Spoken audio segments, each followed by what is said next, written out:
Significant event in my life that changed the direction of the way I went with my career. I knew I was going to join the military when those two towers went down, when those two planes hit our towers. That third one hit the Pentagon and the fourth one went down in Pennsylvania.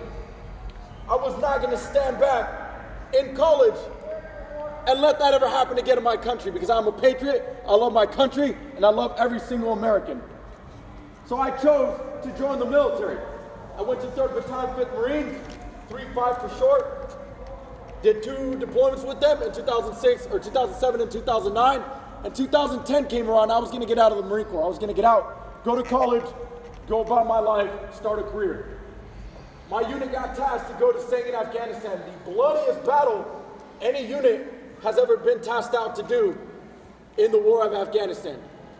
So I went with my boys, October 2010. And I'm sharing a story with you, not to talk about myself, not to any praise to me, because that's all in the past. I'm gonna share this story with you because you're gonna face challenges. You're gonna face adversity, not just on the football field, but in life as you move forward. October 2010, we deployed to in Afghanistan. December 30th, 2010, as I'm out on a patrol, it's Sergeant Torres leading a 25-man squad on a patrol, combat patrol. We're out there for about 3-4 hours. I'm on my way back to my patrol base. Nothing happens. About 200 meters from entering my patrol base to my safe zone, the Taliban sets up and they start firing their machine guns at us. The first 2 rounds they shot, both of those rounds hit me in the legs. One on the right leg, one on the left leg. My left leg got shot, the femoral got hit, and I thought I was gonna die that day. As I'm laying back there on my back and they're working on me, I'm calling in my reports, and I got a buddy from the patrol base coming out to pick me up, put me on the stretcher, and get me out of there. As I'm getting carried out, I'm on my back, getting carried on the stretcher, I put my hand up, and one of my good buddies, another sergeant, the one that's leading the other squad that's coming to pick me up, I tell him 2 things. Tell my mom I love her, and tell my boys I'm sorry. These are the 2 things I cared about. My mom and my brothers. Same brotherhood you share here. Same brotherhood you share here. And that's all I cared about. Fast forward to mid-January, I got moved to Germany, Maryland, San Diego, where I finally did my recovery. When I was there at the hospital, the doctors told me that they were gonna medically separate me. They were gonna force me out of the Marine Corps. I was gonna make $5,000 a month for the rest of my life. I could have gone back to Arizona and lived a good life for $5,000 a month. They told me that my left leg was gonna get amputated because of all the nerve damage all the way down to my toes. They said it was gonna take 12 to 18 months for me to learn how to walk again and start running. I said, absolutely not. That was mid-January 2011. My boys were done with their 7-month deployment mid-April. And I set a goal, and I told myself that when my boys got off that plane, I was gonna be standing there. I was not gonna be on a wheelchair, and I was not gonna be on a walker.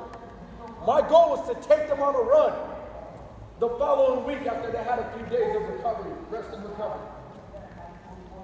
And I took that challenge from the doctor.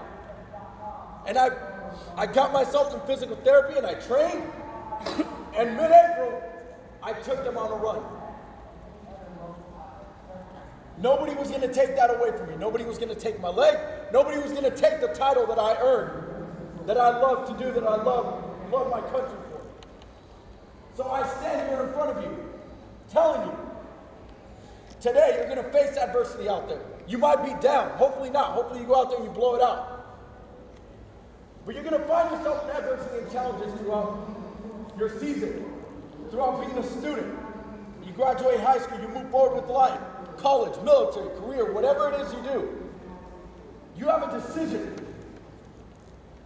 Are you gonna fall, feel sorry for yourself, and not move forward?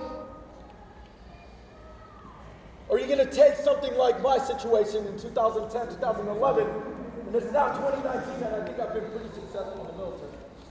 And I moved forward. Again, none of that stuff that I did matters. What matters is what we do today.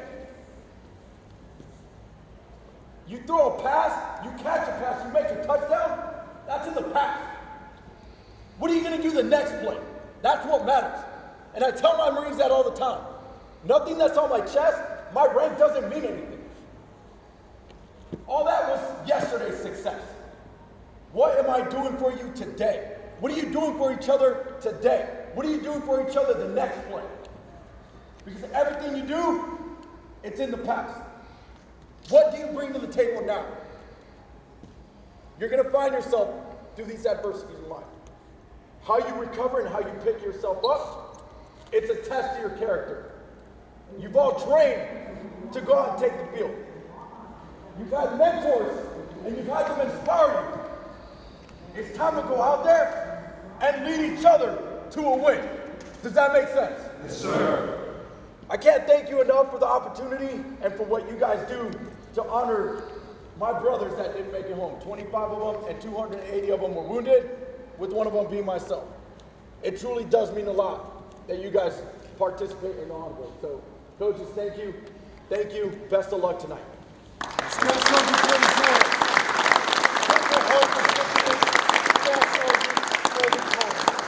you guys aren't ready to drop and win a game, I don't know why not. That's some good stuff. All right, I got some housekeeping for you. Coach Marks, yes. These are decals. These are decals that we ask you to give one to every player to wear on your helmet. All right? And let me tell you, there's a secret to these decals. All right? And the ones that wear those on their helmet, it's a good luck charm. Right? So you'll go deep in the playoffs and maybe win state. Right?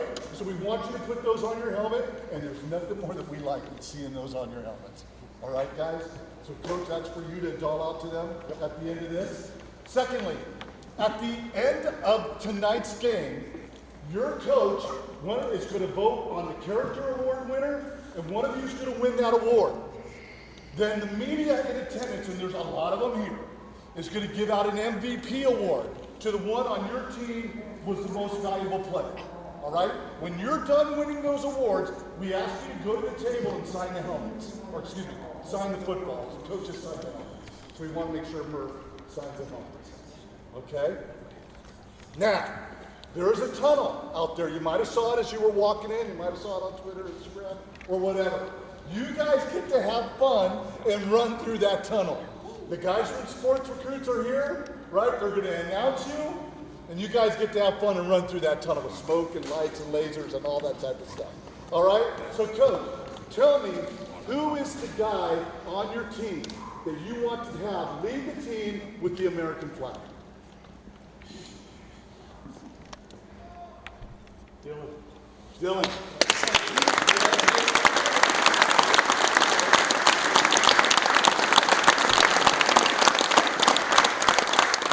Congratulations, Dylan. All right, so when I lead you over through the tunnel, all right, and all your team gets behind you, I'm going to hand you an American flag. All right? Now, listen, teams in San Diego and here today have been having fun with it. So while you're waving that flag, whatever you want to do, have fun coming through that tunnel. But it just looks great. I think you guys will have a lot of fun as you get announced to the fans' way. All right? So guys, lastly, the 3-5 Marines have a saying, and that's get some. Whenever they would go on patrol, their commanders would say 3-5, and they would say get some. All right? So I want you guys to yell that to the top of your voice. When I say 3-5, I want them to hear you on that football field. Got it? 3-5 and then get some. 3-5! Get some!